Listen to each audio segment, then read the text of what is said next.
A very good morning and good evening, everybody, and welcome to Tata Literature Live, the 11th annual Mumbai International Litfest, and the first one to be completely digital, co-sponsored by Tata Steel and Tata Projects. This session is presented by LIC. An Exaltation of Writers is a discussion on a new way forward for writing maestros, curating a team of talented writers and overseeing their primary vision through the final print. To discuss this new technique, its challenges and success, and how the author would ensure the imprimatur on the novels, I'd like to introduce our first speaker, one of the 50 most powerful Indians by India Today magazine 2019, diplomat, columnist, and author of the latest The Legend of Suheldev, Amish. Our second speaker for the evening is an award-winning author of 10 best-selling books, including popular thrillers on banking and bankers, banker, author, and also a columnist, Ravi Subramanian.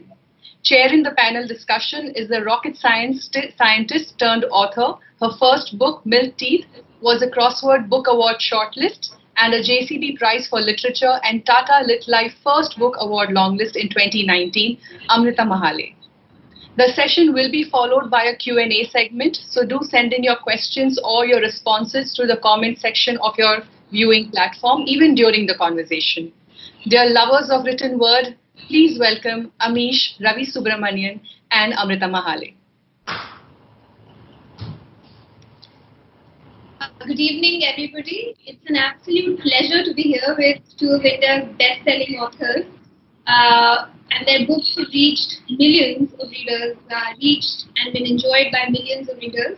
As someone who's just starting out, for all practical purposes, who's written one novel that took 4 years to write, I could spend the whole hour talking to you about, in fact, picking your brain about storytelling, about plot, about the discipline required to maintain a writing career alongside a fairly demanding other career as well. But that's not the reason we are here.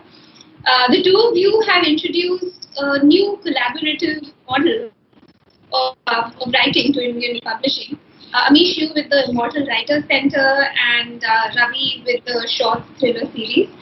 So could you just introduce the respective models to the audience? How does it work? Amish, maybe you go. Sorry? Should Ravi go first or should I? No, you should. Amish, you should go first. Okay. Look, the model isn't rocket science. There's only one among us three who actually gets rocket science. The others are relatively lower IQ, just science graduates and MBAs. How does the model work? Very simple. And what is the need for it? It has been done abroad quite often, but it has never been done in India before. The concept of a writer's center. So writers like James Patterson, Wilbur Smith, they have done it. And the need for it is very simple. An author, like me, for example, my biggest fear in life is that I will die before I finish the story ideas that I already have. I have too many story ideas for one lifetime. At the pace that I write, which is a book every 1.5 to 2 years, I will die before I finish all the story ideas I already have, and I keep getting new story ideas. Like, for example, I've just got a new story idea in London over the last year, which is set in the modern day with gaming and time travel. Now, what does one do in this scenario? One can either write the books that one has the capacity to and carry the rest of the books to your cremation pyre and then become an unhappy soul and become a ghost or whatever, or try your best to try and bring those books out, which is what I've tried to do. An idea from my team was, how about if we hire published writers? The model is an adaptation of the one used abroad, where we have hired 4 till now. We are looking for more. They're given a fixed fee, so even if a book is written, I don't like it, it doesn't get released, they still get their money. I am a control freak, so they don't get to write their own stories. I have the story idea. I will write the story summary, a 5,000, 10,000 word summary, which I will share with them, along with what research needs to be done. And then a group of them or an individual will write the first draft. which will come to me, and then I work on the second draft and finalize the manuscript. So the genesis and the finalization of the story comes from me, and the team writes the first draft, and that's how I guess, to use use a corporate term, I expand my capacity and get more books out. I'll have another book coming out soon, actually, in 2-3 months, a non-fiction book, 2 months. Is that also through the Writers Center? Yes, yes, it is. It is. I will. But look, the really critical books which are too close to my soul and my heart, like the Shiva trilogy, Ramchandra series, Mahabharata, only I will write. So I am generally a control freak, but these books I'm even more of a control freak. So these books only I will write. But other story ideas, one will work through the Writers Center. Ravi, could you talk about the co-writing model that you've been following? Okay. Well, the way the short series has been conceived is very different from the way the Writers Center of Amish has been conceived. The biggest difference there being that shorts is written by unpublished writers. So shorts will actually be their first novel out, whereas the Writers Center, I believe, is largely on the back of published authors. The purpose of shorts is very different. I felt that in a country like India, with people like Amish writing mythology and with people like Durjoy Ravinder and few others writing romance, readers normally read mythology and romance, and thrillers falls somewhere way behind in the pecking order. And I think somewhere if you are become a thriller freak early on in your life, you tend to carry on that passion throughout and start reading more complicated thrillers. So the idea was that look, India has so many thriller writers, good talented young guys who don't get published because they don't have the ability, or the publishers don't pick them up and don't publish them. So here's an opportunity to bring out simple, non-complicated, yet thrilling, pacey and racy thrillers for the general public. So I went out scouting for a few writers who actually have written short stories and thrillers, or who have the capability to write 25,000-30,000 words in a thriller genre, and the stories come from them. So they actually come to me and give me a 3, 4, 5 page write-up about the plot. There are a few requirements for the plot. The plot has to be simple. There can't be 2 or 3 multiple lines of plotting there. The characterization has to be simple, fewer characters, etc. There are a few restrictions like those. And then they write the first 5-6 pages in terms of which outline the plot, and then they come and sit with me, and we actually thrash out the characterization, we thrash out the plotting, we thrash out the sequencing of events. We even go through where will we plot the red herrings, where we will and how the entire story will end. So once that is done, they sit down and they write the what each chapter would contain. So there would be a 15-17 page outline of the entire chapters, and then after that they would start writing once it gets cleared by me. And once they have done the first draft, then it comes back to me, and then I work on it to actually refine it, and then bring it up to the level a publisher looks at for a thriller, and then submit it. So that's how a shorts takes shape. The intent is more to bring out newer writers rather than bring out my stories. So it's more to say that the industry has been good to me, and I've been lucky. So might as well use this opportunity to give wings to many more storytellers.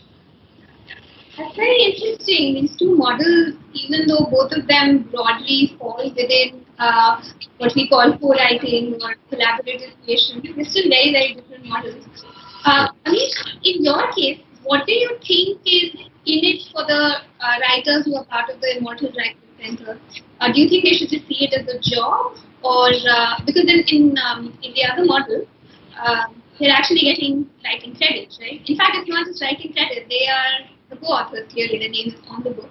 In the case of the Writers Center, what is in it for the writers, and what do you look for in writers who you bring into the Writers Center? Okay, two things that the names will come on the book cover, only if for whatever reason, if it's a team or if an author or if the person writing the first draft does not want his or her name, or if it's a team working, then it will be the immortal writers. If it's just one person, that name will be there on the cover. They'll be given a fixed fee, which I mean I won't tell you the amount, but you know what the published writers could have earned, say from two of their books, they'll get that from me as a fixed fee.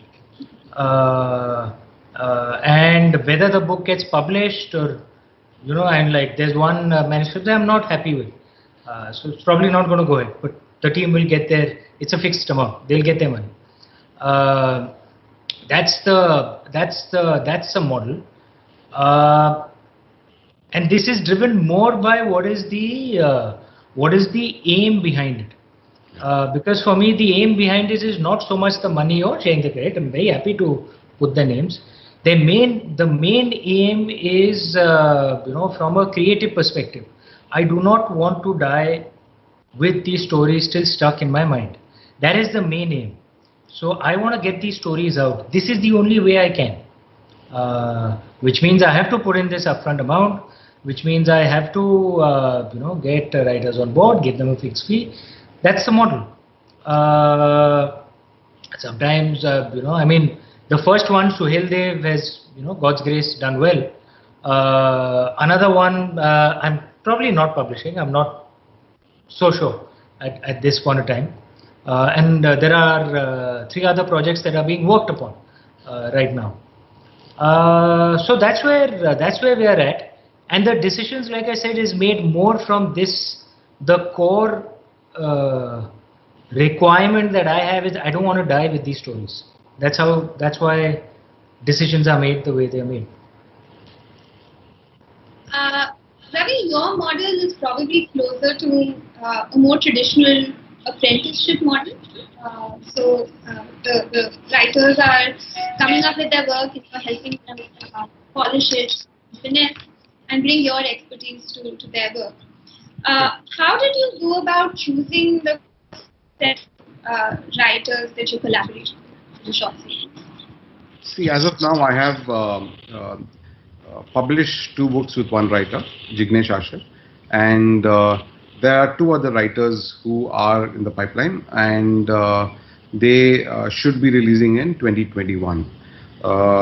With Jignesh, it was reasonably easy because I worked with Jignesh in HSBC about a decade back, and at that point in time, we had no clue that he had a writer in him.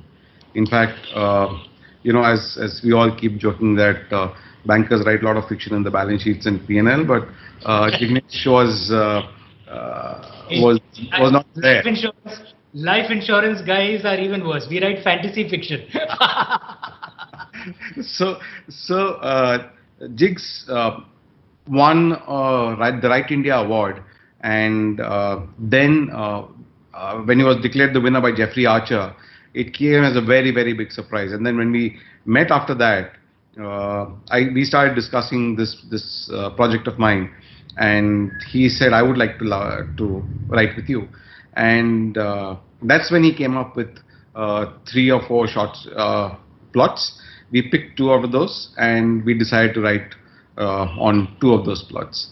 So that's how Jigs was picked up. The second writer also is actually coincidentally a winner of Right India contest, and the third writer is somebody who's just plucked out of thin air, in the sense that this person wrote to me with a couple of short stories that he had written, and I loved the short stories, and then that's how the third writer got picked up.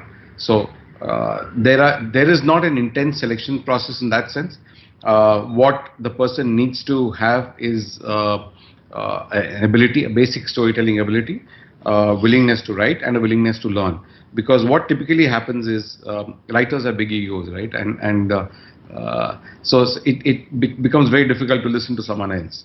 And especially if it's your plot and somebody else is correcting it and telling you don't do this, change it in this manner, normally writers struggle to accept it from somebody else.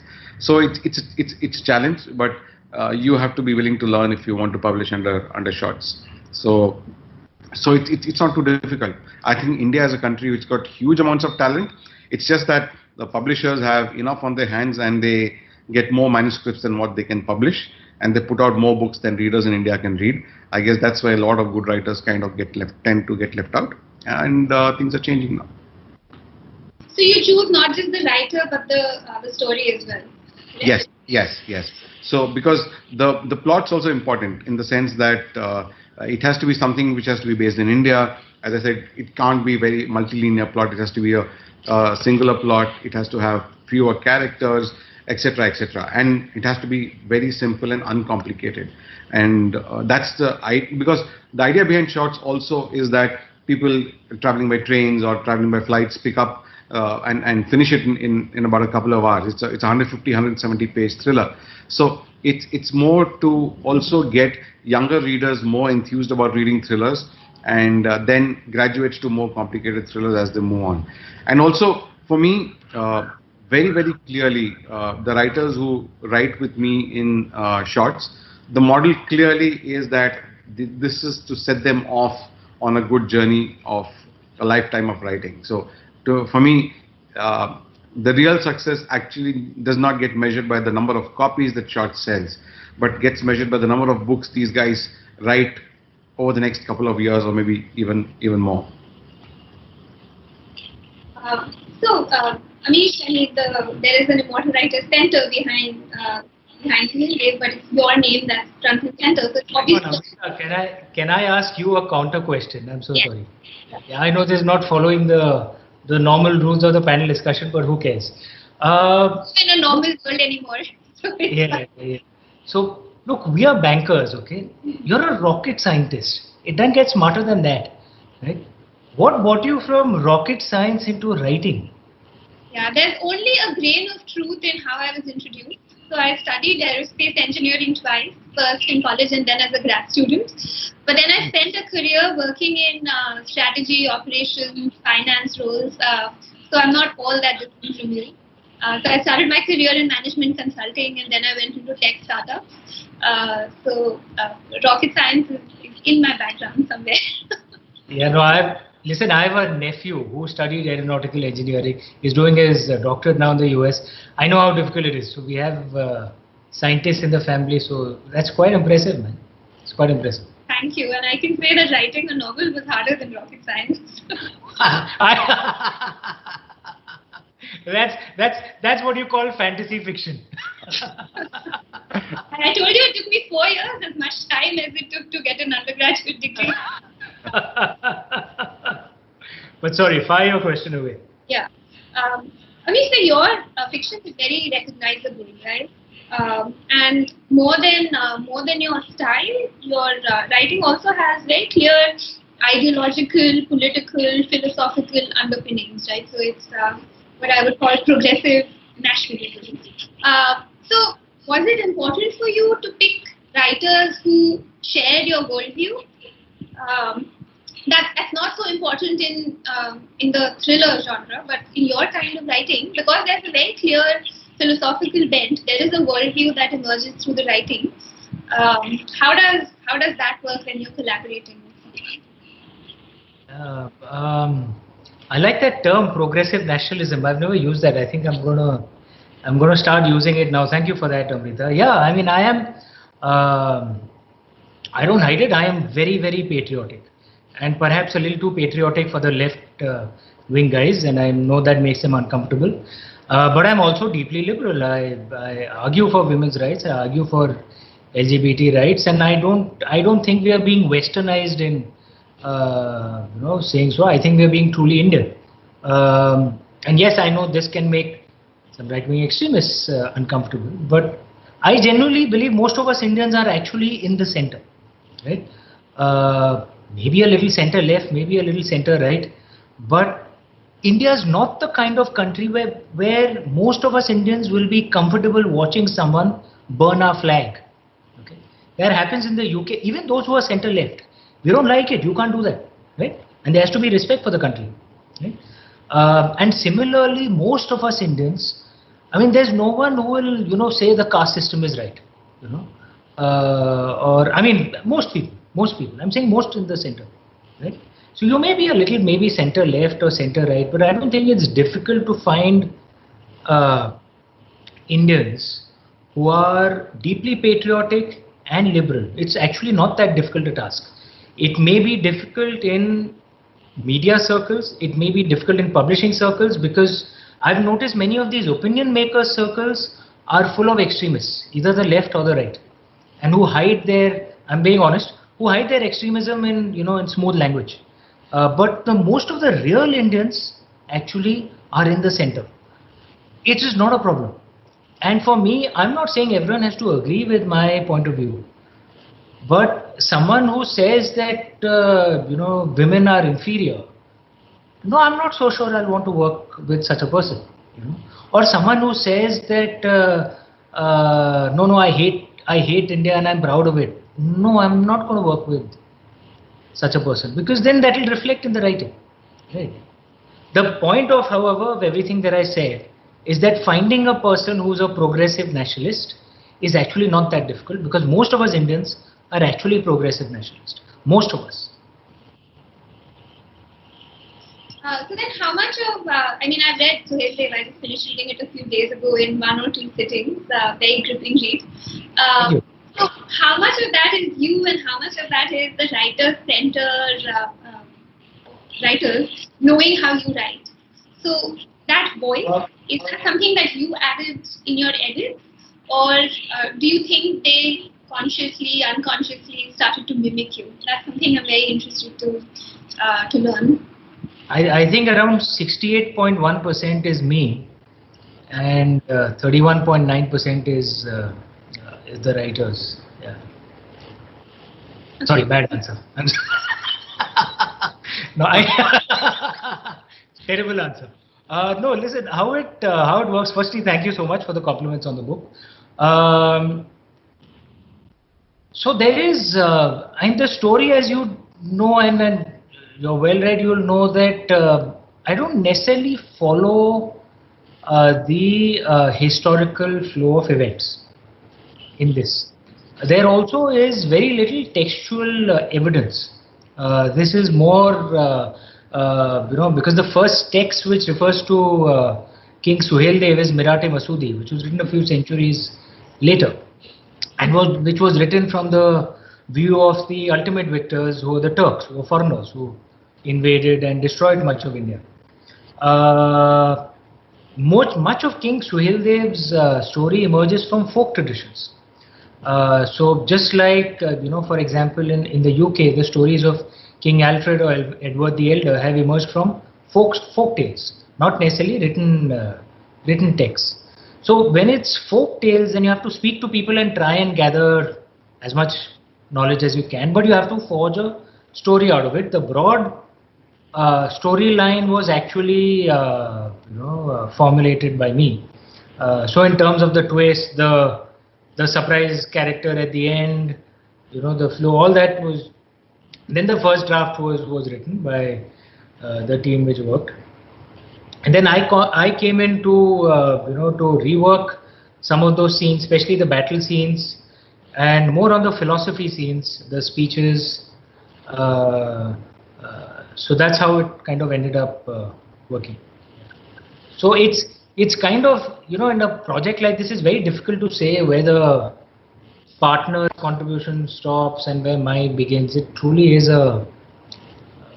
it's a collaboration. But I am a bit of a control freak, so I know I make it difficult for some of my the people who work with me, and I hope they enjoy the experience a bit. Sorry, you're guessing you're a bad boss? I've never been a bad boss. See, in my banking days, I thought I was relatively cool.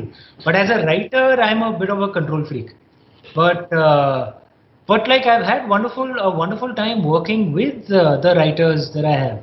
And fortunately, the writers that we've gathered are those who are passionate about this subject, who are passionate about reading. Like, one of the key things in my mind is, you want to be a good writer, you must be a good reader.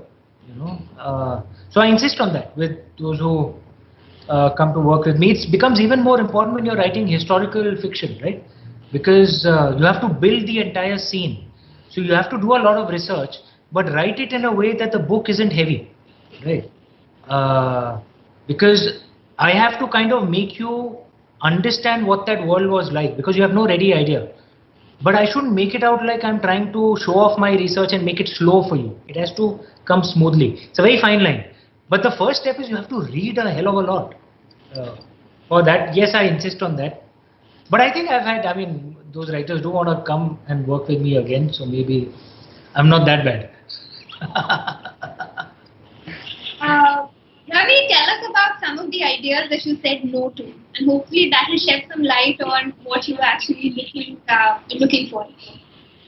No, see, when you're writing a thriller, which is about 25,000 words, or say 150 pages, the mistake which most people do is to cram a lot of stuff into it. You know, you read Western thrillers, and in the West, thrillers are the #1 genre that people read. Most of the thrillers that get read in the West are very, very simple stories.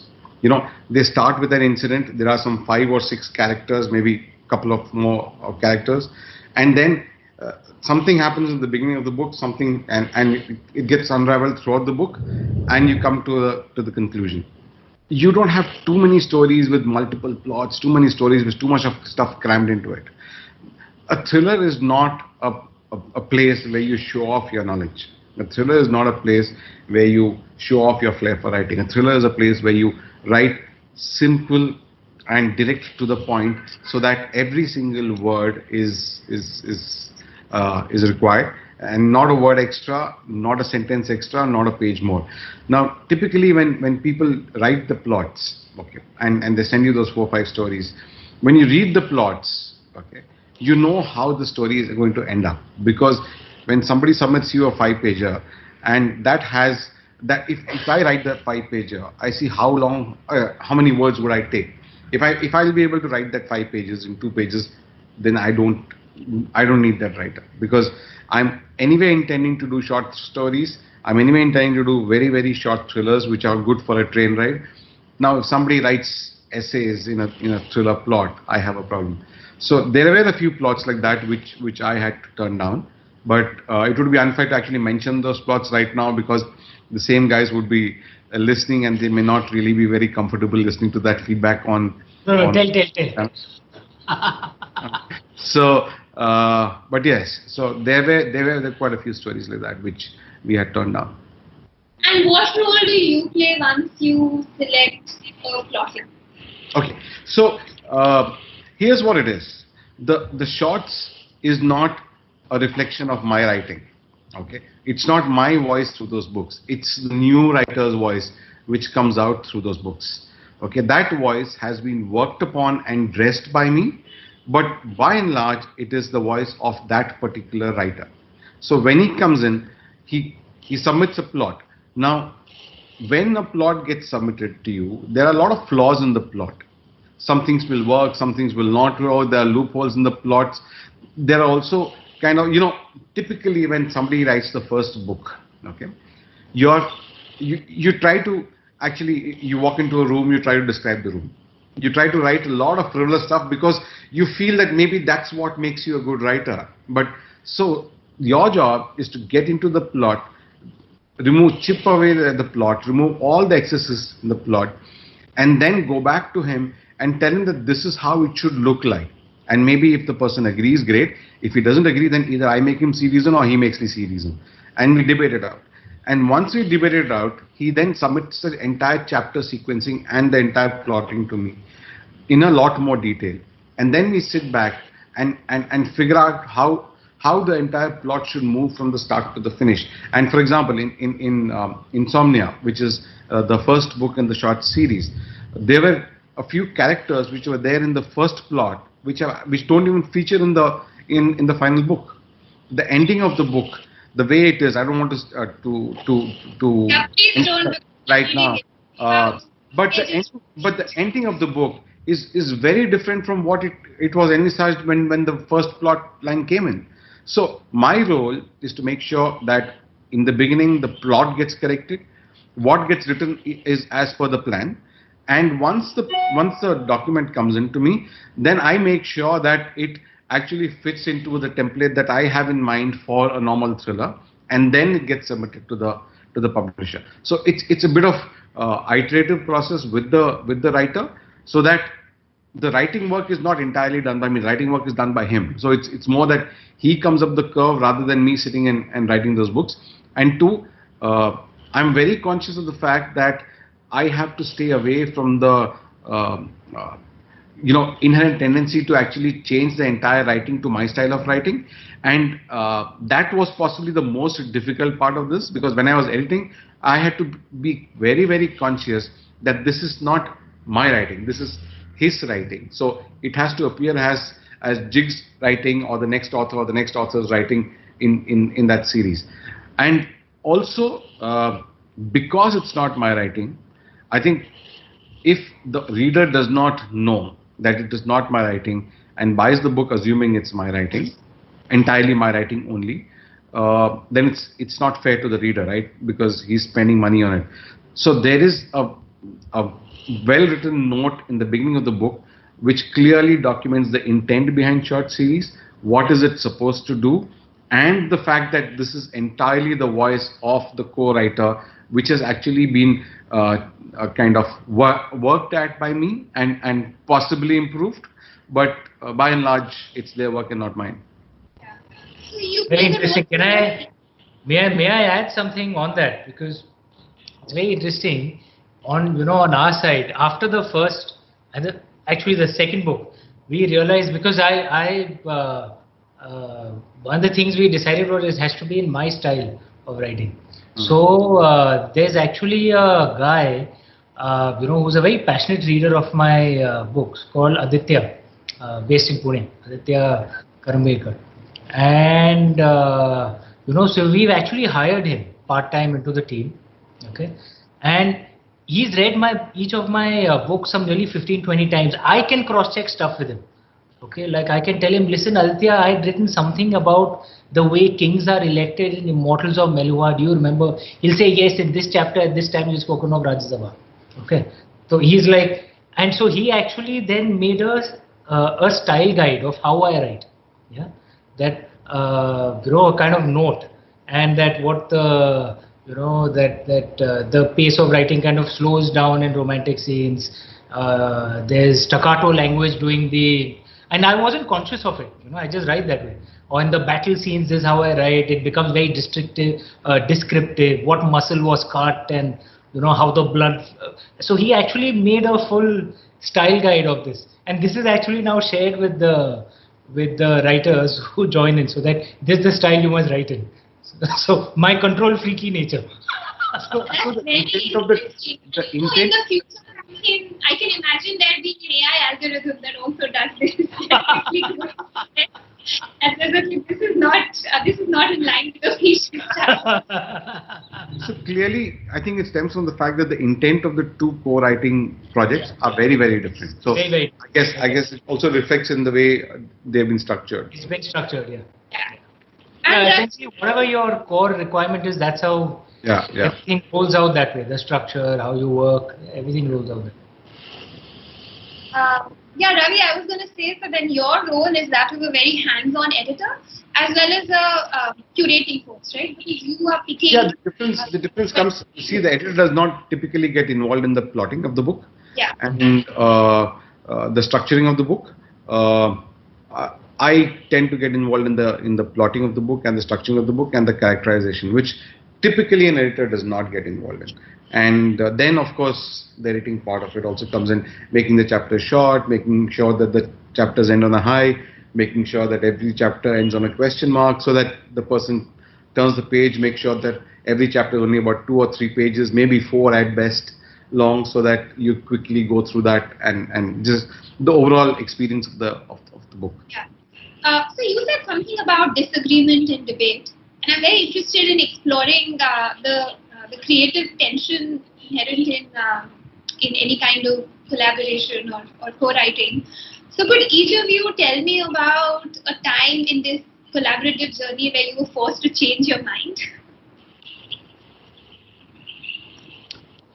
Me? Yeah, you could go first. Right. No, not really. No, sorry. I mean, I know. I mean, it broadly goes with the plot flow that I have. I'm very happy to listen to feedback, but that's the way it is in most of. I like people who argue with me. Okay, so I am pushy. I like people who are pushy back.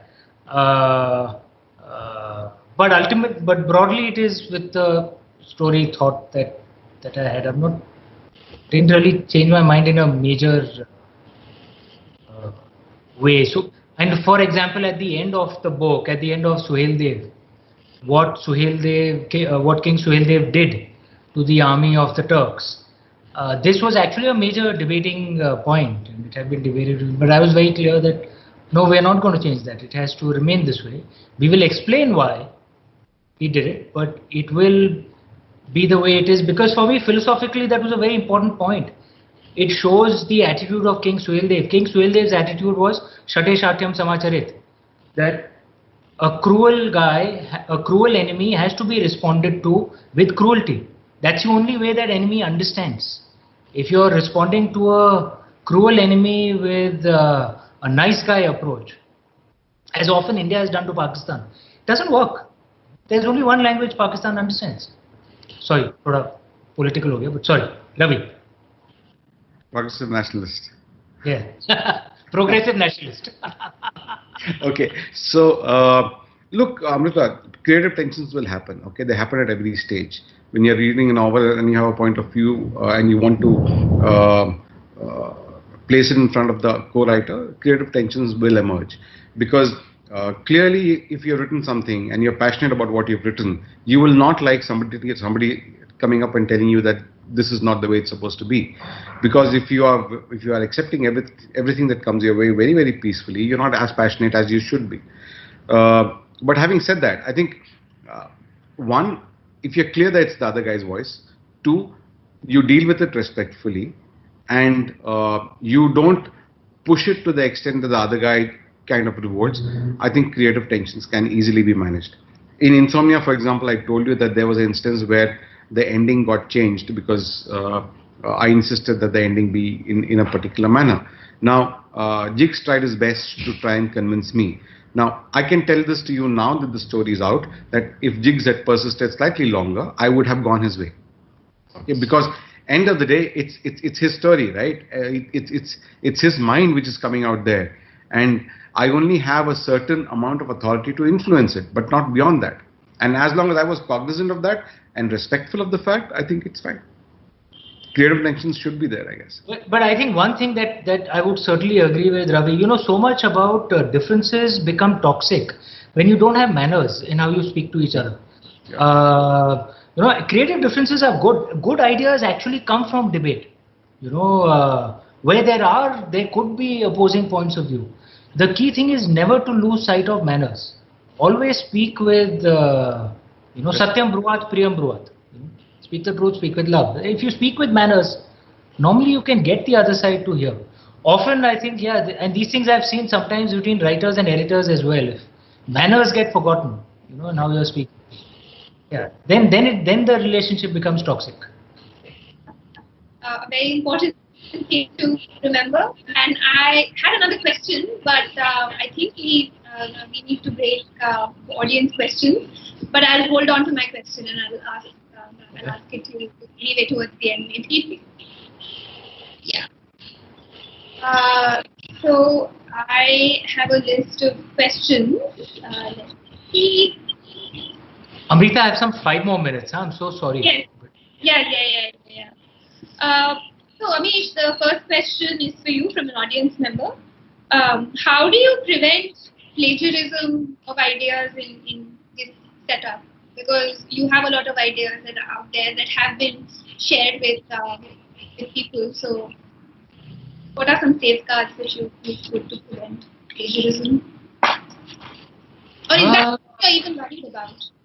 Yeah, no, good question, and sadly that happens in India. I think best thing to do is, work with people who, and that should be another key filter, in hiring or on working with any partner. And this is not just true of someone working in the writer center, but in your publisher, among editors, that their ethics has to be like the first filter. There are those who have an attitude of, of shortcuts, and they think they'll get you stuff quicker, but they are dodgy on ethics. It's best not to work with such people. There's a reason I work with Westland, for example. Very ethical, very straight publisher. Ravi's also worked with them. And, my publisher as well. Okay, yeah. So, and Gautam is a lovely guy, so is Karthika. No disrespect to other publishers. I'm just talking about my publisher. And this is true of, the writing teams you work with as well. That have that as the first filter. Then it's not just about plagiarism, it's about various other things. You're not worried about someone breaking norms or breaking rules. That should be like the first filter, and you should make it clear as you begin the relationship that that this is not a team which tolerates even the slight breaking of laws or anything. We're a straight, boring team. We have to work in that manner. A question from Shantanu for both of you. What has been the biggest learning for you in this collaborative process with writers? I asked about changing your mind, but what's just been the biggest learning? Ravi, why do you take that? Yeah. My biggest learning as a part of this process has been that there is no right or wrong way of writing. So, where every writer has a style, which is the right style for him, and there is no point trusting your style on other writers at all. And it's a completely gray area. There is no right or wrong here. That's my biggest learning in when I read all these plots and stories which come to me. Fascinating. I think one of the key things that I've realized is, sometimes, and this is with the project that one is thinking I may not go ahead with, that there may be a good story, but the execution of it is as critical. Yeah. And at times it's a damn good story concept, but it's not being executed well. Then it doesn't work. That's one thing. The second thing I'm realizing is collaborating on non-fiction is a lot easier. I write fiction and non-fiction. So the book that's coming out soon in 2 months is a non-fiction book. And I realize collaborating on non-fiction is a lot easier than fiction. Why do you say that? I think perhaps fewer steps in the process. And for me, like fiction story, for me a story is never a story by itself. It's a vehicle for some philosophies I want to convey. So the step one is the philosophy, step two is the story. And the story has to work as a story, but always be in consonance with the philosophies, which makes it a little difficult. But my non-fiction book is only step one, just the philosophies. So, it just becomes a little easier to implement. So a quick question from me that I do want to get in before Amish and you to leave. Collaboration is mainly about connection, and if you think about the state of the world in the last 7-10 months, it's a very disconnected world. Amish, you're in lockdown in the UK now. What has the pandemic meant for these models? How has that affected these collaborative models? Or has there been an effect at all? One is obviously the surface level thing that, working online has become a lot easier. We're doing an event, online. So at a surface level, it apparently has aided collaboration. That old cliche, geography is history now. But if one looks at a deeper level, I think this is an opportunity for many of us to reevaluate our lives.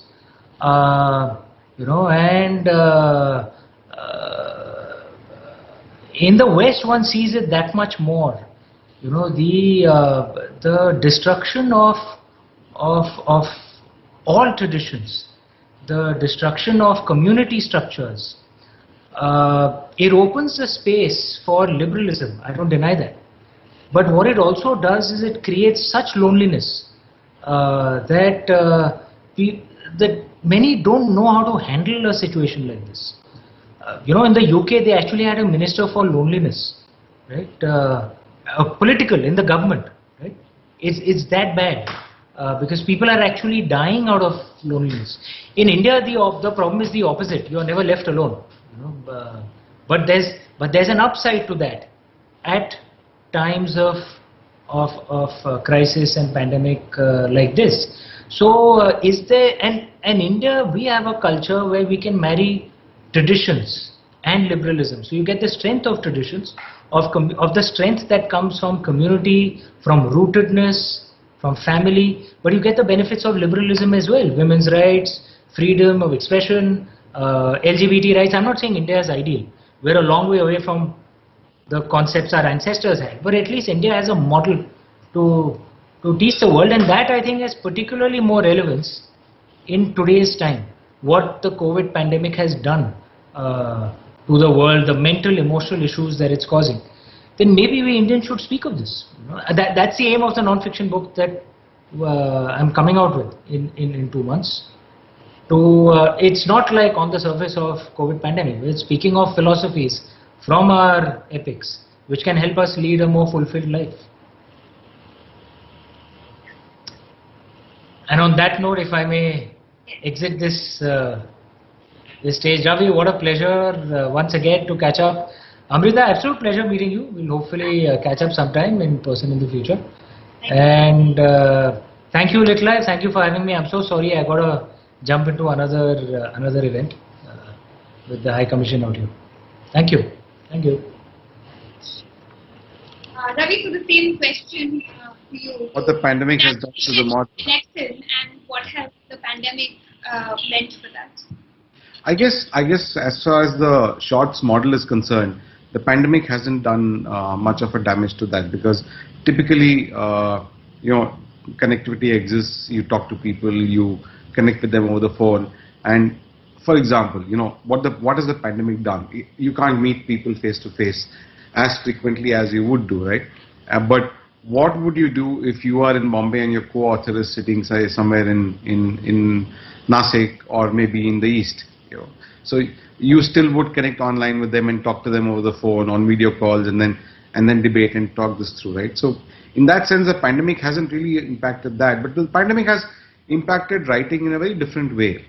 There are a lot of people who like to have a clear mind when they write, right? You need to be, it's not only about time on your hands, or it's not only about being in solitude to write. You need to have your mind focused and very clear. I think the pandemic has destroyed that a bit. So the ability to think, the ability to be creative has come down a bit because of the pandemic, and because of the preoccupation with the pandemic and the toll that the pandemic has taken on the mental state of writers across the globe. So I guess that's the bigger impact, and rather than connectivity or getting your stories out or debating with the co-authors, and no, in terms of relationship with the co-authors or ability to deal with them, no, it's not had any impact at all. But the other fallout is a lot more serious fallout than the connectivity. Something that all of us are feeling in different ways. So in addition to dealing with the pandemic, I also have a 4-month-old baby. So Right, my writing life has almost ended. Yeah, that's right. But I guess one Disruptive. has to be happier to write, I guess. I think that's the more important,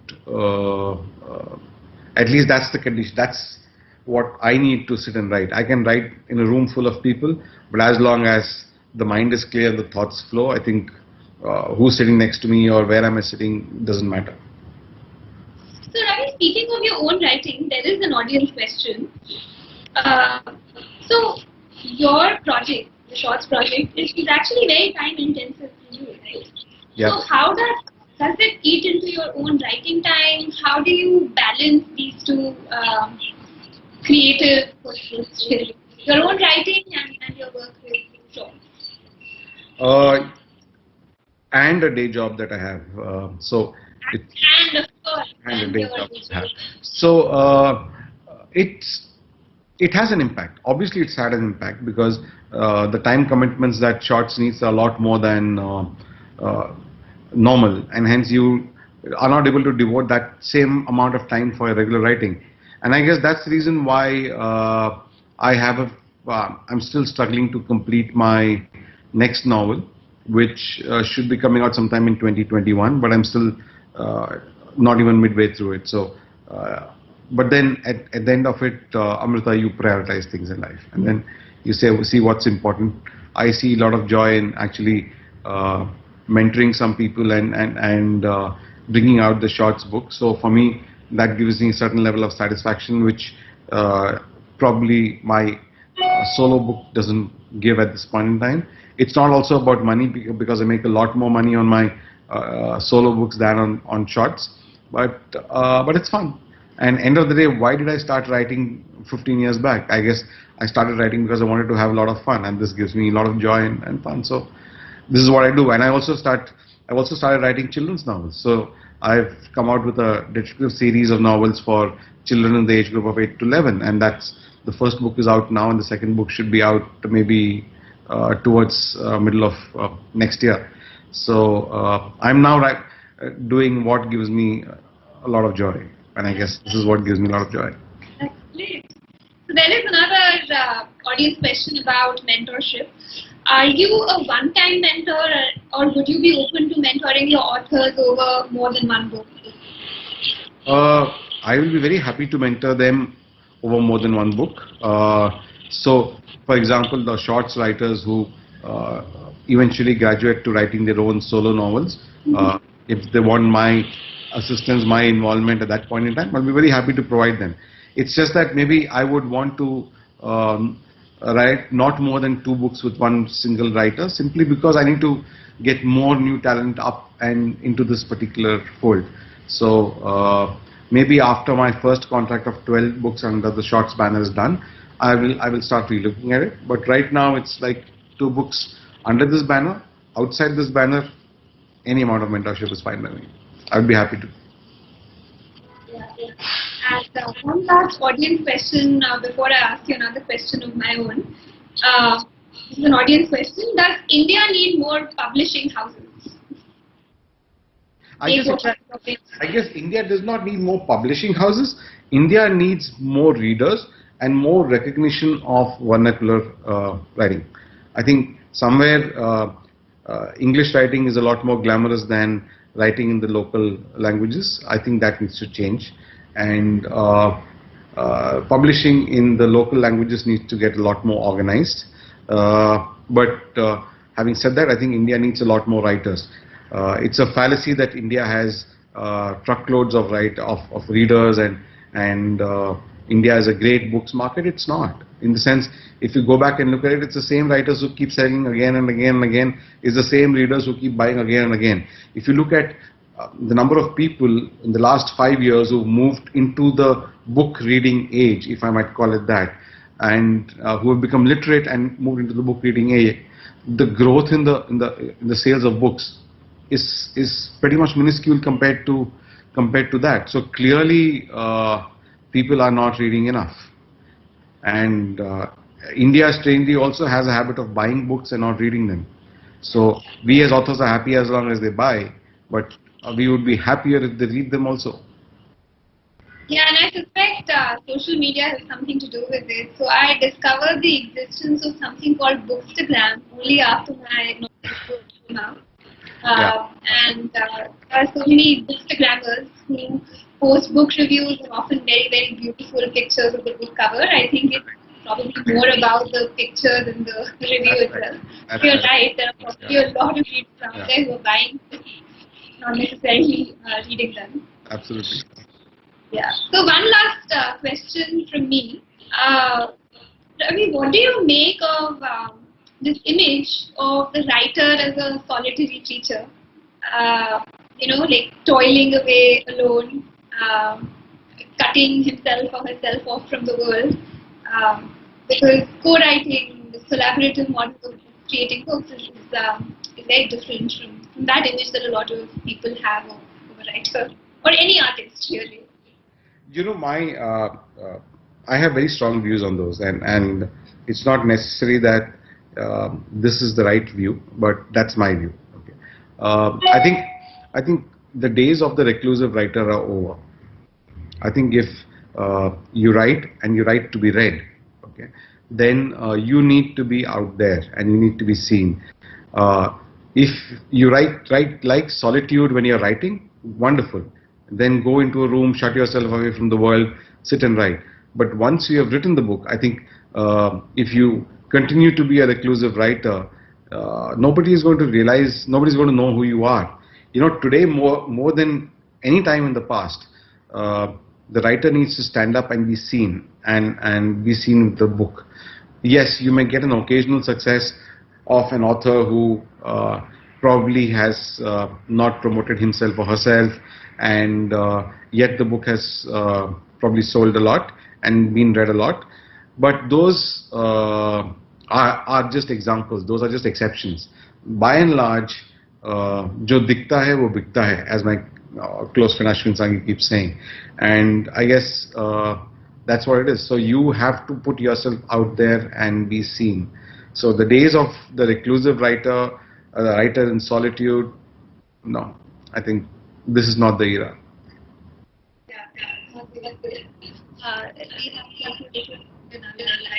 Anyway, so that was the last question, Ravi. Thank you so much. It was an absolute delight speaking to you and to Amish. And over to you, Veronica. Thank you, Amrita. It was a pleasure talking to you. Yeah. Many thanks to our esteemed panelists for that fascinating discussion into how many pens can tell one tale. Thank you so much. Dear audience, you can check out the books mentioned in this session at tataclick.com.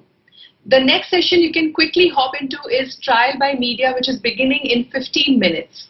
To know more about various other sessions, debates or book launches, you can check out the festival schedule at tatalitlife.in. This panel discussion was presented by LIC. We hope you enjoyed the discussion. Thank you for being with us at Tata Literature Live. Have a wonderful evening.